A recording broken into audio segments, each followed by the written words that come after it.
Are you looking for some fresh ideas to upgrade your bass drum technique, gain more control and more precision and power? Then this video is for you. Hey drummers, this is Bob from Skillz Drum Lessons, and today we're going to be talking about bass drum single and double combinations in quintuplets.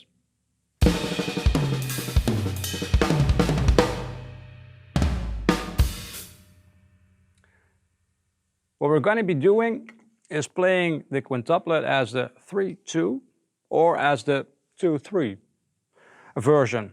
And we're going to be using unisons, which I'm going to be playing on hi-hat and floor tom. And the bass drum is going to fill in those. And a 2 is going to be like unison bass drum. And a 3 is going to be a unison bass drum. Simple as that. And the 3-2 and the 2-3 have a very distinct, different feeling vibe to them. So you should apply a different counting for both of them. Don't just go like hippopotamus or something. I'll explain later in later videos. If you want to learn more about that right away, then I suggest you go over to I'll put in the link below, go to the website and apply for the membership. You'll get all the info at once. The 3-2 you can count as Y yet not 2 yet not 3 yet not 4 yet not and the 2-3 is the other way around. So you go like 1 not yet 2 not yet 3 not yet 4 not yet. That's it. Okay, let's go for the groove itself. So we'll do unisons and bass drum fill-ins. Let's go for the 3-2 first. So we'll go unison bass drum, unison bass, you, 1, 2, 1, 2, 1, 2, 3, 1, 2. Y yet not 2 yet not 3 yet not 4 yet not. Speed it up a little.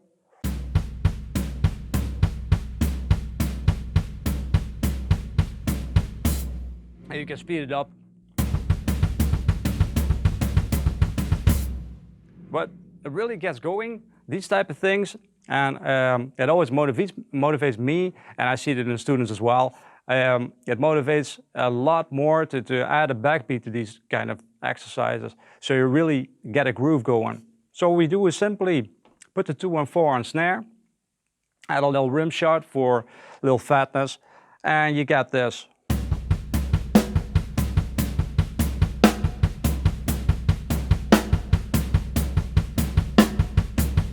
And you can speed it up again.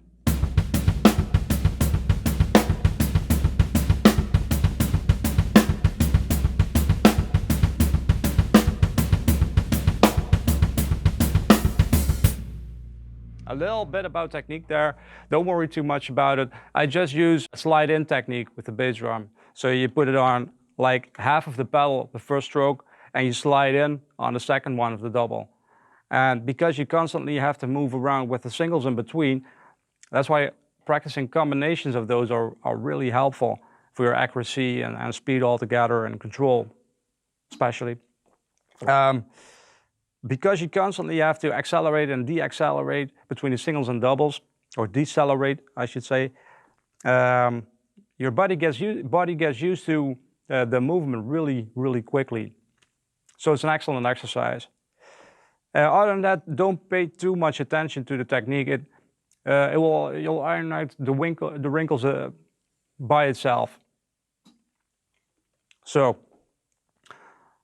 if you add a backbeat to the 2 and 4, you can also go halftime by adding a backbeat to the 3. So you get a bit of a slower vibe, which also is inviting to go up in tempo. Let's see what that sounds like first.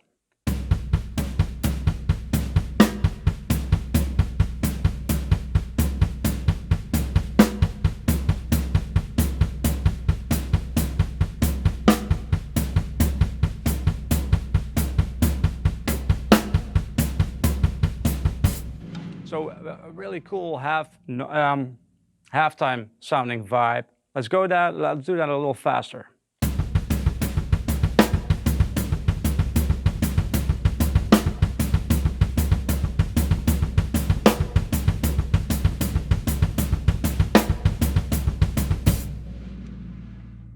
Cool sound, right?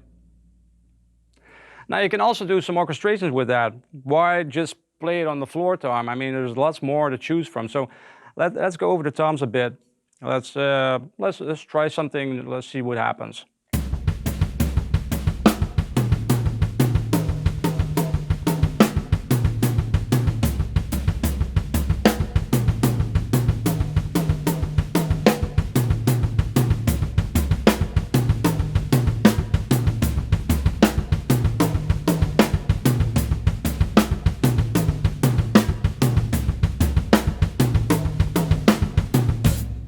You can easily make a distinction and a lot more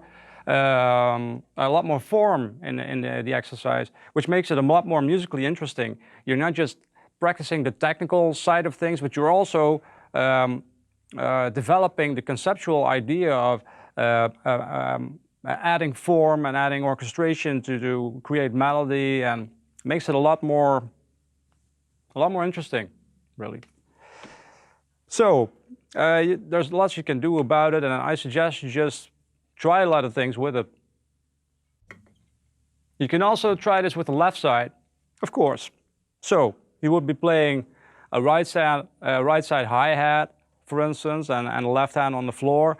I would be playing my left hand on the left side of the double pedal.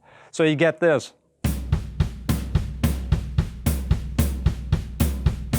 At the backbeat, of course.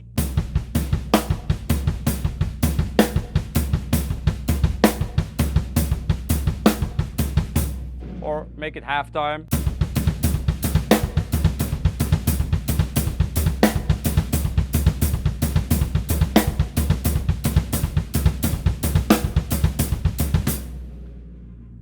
Makes for a very, well, not so much difficult. It depends on how much you have developed your weaker side, of course.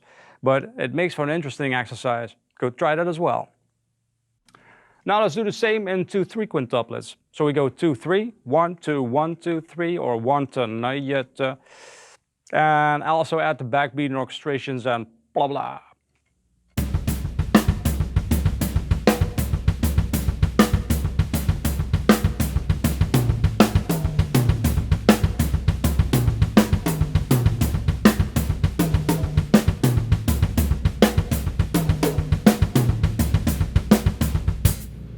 And again on the left side, and with more orchestrations, halftime, the whole shebang. Now I'll play along with a little MIDI here.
And there you have it. Those are the bass drum exercises in quintuplets in 2/3 and 3/2. Or we did it the other way around, 3/2 and then 2/3.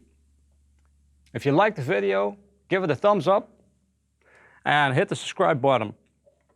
You'll be notified next time I upload a video about this, and there will be much more of this over the coming weeks, months, all about this specific subject of quintuplet drumming. And I'd really like you to share this video with everyone you know. If this video gets enough views and likes and ultimately shares, I'll share something of myself. I'll put a few of the quintuplet MIDI files you just heard. I'll put those up for free as well, so you can all practice along without becoming a member. And if you want access to all the MIDI files, become a member right away. Thanks for watching and see you in the next video. Go play some drums.